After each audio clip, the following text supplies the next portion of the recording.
Здравствуйте! С вами технический обзор от лаборатории Астроскоп и я, Руслан Зоркий. Сегодня мы расскажем о телескопе от немецкой компании Amigon. Светосильный рефлектор Ньютона ориентирован на визуальные наблюдения Deep Sky объектов и комет, а также начальные планетные наблюдения. Итак, модель Amigon N150/750EQ3. Познакомимся подробнее.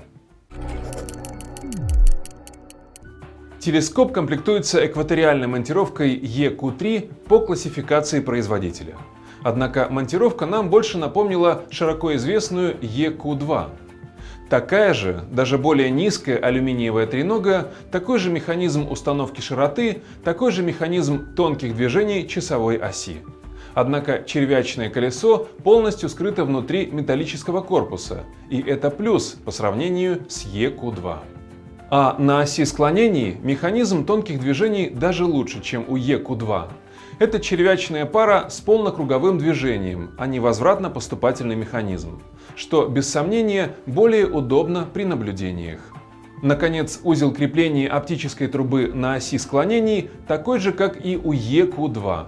К сожалению, это не ласточкин хвост, как мы ожидали, а обычное крепление колец болтами М6. Сама труба короткая, всего 65 см, но довольно тяжелая. Ее вес с кольцами почти 5 кг. Она свернута из тонкого стального листа, концы которого укреплены двумя силуминовыми фланцами. Задний фланец по окружности имеет 3 пары юстировочных винтов с головками под крестовую отвертку. Центр фланца полый, отверстие прикрыто черным бархатом. Это облегчит вес трубы и ускорит термостабилизацию. Передний фланец отлит из силумина вместе с пауком крепления диагонального зеркала. Это 3 растяжки толщиной 3 мм и центральный стакан с 4 юстировочными винтами под отвертку. Само диагональное зеркало утоплено в пластиковой оправе и закреплено металлическим Г-образным зажимом. Диагональ достаточного размера и апертуру не обрезает. Главное зеркало диаметром 150 мм установлено в глубине трубы в силуминовой оправе и закреплено 3 лапками. Зеркало сферическое и центральной метки не имеет. Зато отметим хорошее матовое чернение внутренней поверхности трубы. Фокусер телескопа реечный с посадкой 1/4 дюйма. Он довольно крупный и выглядит основательно, однако за исключением окулярного хвостовика полностью пластиковый. Ход фокусера немного туговатый, но люфтов нет. Рядом с фокусером имеется 2 винта для установки искателя. Искатель бюджетный Red Dot с 2 уровнями яркости и на пластиковой ножке. К сожалению, заменить его на более продвинутый удастся с трудом. Из оптических аксессуаров в комплекте имеется 2 достаточно хороших окуляра Plössl и бюджетная двукратная линза Barlow. Особо отметим окуляр 25 мм, полностью металлический корпус с отличным матовым чернением, огромная глазная линза, хорошее просветление, наконец удобный, в меру жесткий резиновый наглазник. Окуляр 6,5 мм тоже неплох. У него такое же исполнение, как и у 25 мм, но глазная линза маленькая, как и вынос зрачка. Поэтому наглазник при наблюдении придется завернуть. А вот линза Barlow огорчила. Она однокомпонентная, непросветленная, в полностью пластиковом блестящем корпусе. Единственная металлическая деталь – это посадочная хромированная втулка. По наземным объектам изображение перевернутое. С комплектным окуляром 25 мм на увеличении 30 крат картинка яркая и контрастная. К краю поля зрения заметно незначительное падение резкости. С этим же окуляром комплектная линза Barlow существенно испортила картинку. В дальнейшем мы не стали применять ее для наблюдений. Тот же объект с комплектным окуляром 6,5 мм, увеличение 115 крат. Обзор небольшой, заметно зональное падение резкости, в фокус попасть сложно.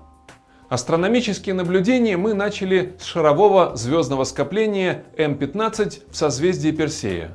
В окуляр 20 мм отчетливо различима сферическая форма объекта. Боковым зрением заметны отдельные звездные скопления. Пара рассеянных скоплений Хи и H Персея в тот же комплектный окуляр на увеличении 30 крат помещаются в поле зрения полностью и смотрятся очень здорово. Галактика М31, более известная как туманность Андромеды, уверенно показала центральную часть и оба эллиптических спутника. Боковым зрением заметны намеки на спиральные рукава. И большая туманность Ориона раскрыла многие свои подробности. Временами даже казалось, что мы различаем некие цветовые оттенки в ее центральной части. Луна в комплектный окуляр 6,5 мм показала по центру неплохую картинку, а ближе к краю поля зрения изображение смазывается, эффекта панорамы не ощущается.